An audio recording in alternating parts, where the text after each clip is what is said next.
Hello guys, so quick update lang po tayo dito sa may AB Capital Group.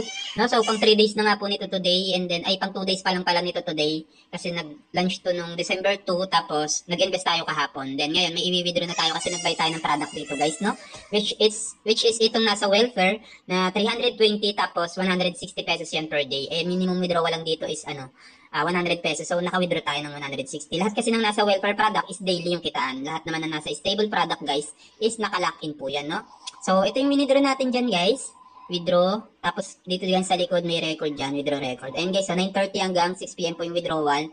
And then, nag-withdraw lang tayo today. Tapos, 100 yung minimum. Tapos, sabi daw dito, isang beses lamang daw po pwede mag-withdraw sa isang araw. So, ganun daw siya. So, withdraw record lang natin. Ayan, nag-success na yung withdraw natin, guys. So, ayan, 160 pesos. And then, nakalagay dito is 11:23 AM ako withdraw and then pumasok siya sa aking GCash account ng 11:25 AM yon. Sobrang bilis ng withdrawal, parang mga 2 minutes lang, 1 minute, no? Ang bilis ng withdrawal dito sa may AB Capital. And then, pang 2 days pa lang nito today. Then, nag-invest tayo dito ng kanilang welfare product. Ayan. So, ito yung in-avail natin. Pag chinek ninyo sa may order, ayan. Ito yung isa, yung naka-lock in, no? Ito naman isa yung, ito guys, pag chinek nyo yung details, ayan. Naka-lock in kasi to. So, yun, 320 yan. So, ito guys, yung mga product nila, pag chinek ninyo, no? Ayan.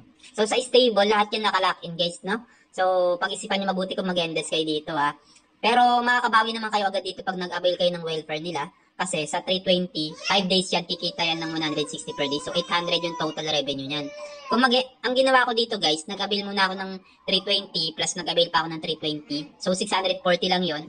So, in 5 days, tutubo na yung 640 maging 800. Habang may nag-wait pa ako dito nakita. Kasi 45 days na naka-lock in, guys, no? Then, sasali din tayo dito sa mga activity product nila, which is dito, guys. Ayun, meron silang 400 dyan. In 1 day is, magiging 600 pesos. Okay pala to, guys, ayo. Ito naman isa 900. In 3 days, magiging 1,395. So, yun.